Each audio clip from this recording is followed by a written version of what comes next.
শুরু হচ্ছে মুসলিম লীগ থেকে হিন্দু মহাসভা ভারত বিভাজনের পথে। এই যে অধ্যায়টি রয়েছে সেই অধ্যায়ের অর্থাৎ চতুর্থ সেমিস্টারের বিষয় ইতিহাস, তার উপর আজকের আলোচনা খিলাফত অসহযোগ আন্দোলন। তোমরা সমস্ত পাঠ্যপুস্তকে এতাবৎকাল অসহযোগ খিলাফত আন্দোলন পড়েছ, কিন্তু আমি আলোচনাটা একটু অন্যভাবে করব। আমি নাম দিয়েছি খিলাফত অসহযোগ, কারণ আমরা দেখতে পাই যে প্রথম বিশ্বযুদ্ধে মিত্রপক্ষের বিরুদ্ধে তুরস্ক যোগ দিয়েছিল, এবং মিত্রপক্ষ বলতে গেলে ইংল্যান্ড, ফ্রান্স এবং অন্যান্য যারা দেশ ছিল, অর্থাৎ জার্মানির পক্ষে তুরস্ক প্রথম বিশ্বযুদ্ধে যোগদান করে পরাজিত হয় এবং জার্মানির মতো তুরস্কের উপরে সেভারের সন্ধি চাপিয়ে দেওয়া হয়, খলিফার পদমর্যাদা বিলুপ্ত করা হয়, খলিফা পদ লুপ্ত করে দেওয়া হয়।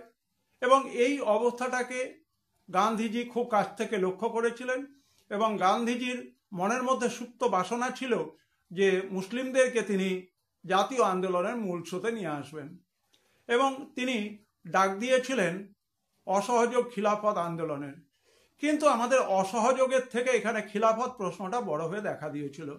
আমরা দেখতে পাই যে এই আন্দোলনে যারা মুসলিম সম্ভ্রান্ত পরিবার, মুসলিম নায়েব পরিবার, মুসলিম জমিদার পরিবার, মুসলিম তালুকদার পরিবার, তাদের বাইরে সাধারণ মুসলমানরা কিন্তু এই আন্দোলনের সঙ্গে গভীরভাবে যুক্ত হয়ে পড়েছিল, কারণ তারা ভেবেছিল হয়তো গান্ধীজি এই আন্দোলনে তাদেরকে সহযোগিতা করলে হয়তো খিলাফত ইস্যুটা মুসলিমদের সপক্ষে যাবে, খলিফা তার মর্যাদা ফিরে পাবেন।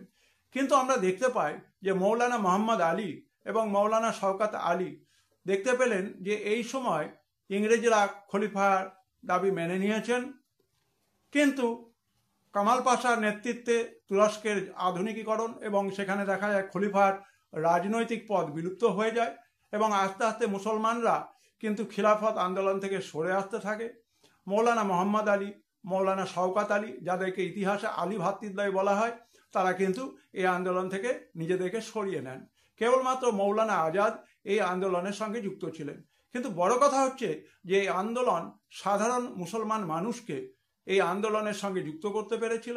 সর্বোপরি অত্যন্ত সংক্ষেপে চতুর্থ সেমিস্টারের একটি গুরুত্বপূর্ণ ভিডিও উপস্থাপনা, খিলাফত অসহযোগ আন্দোলন, প্রেক্ষাপট এবং মুসলিমদের মধ্যে গুরুত্ব তুলে ধরা হলো।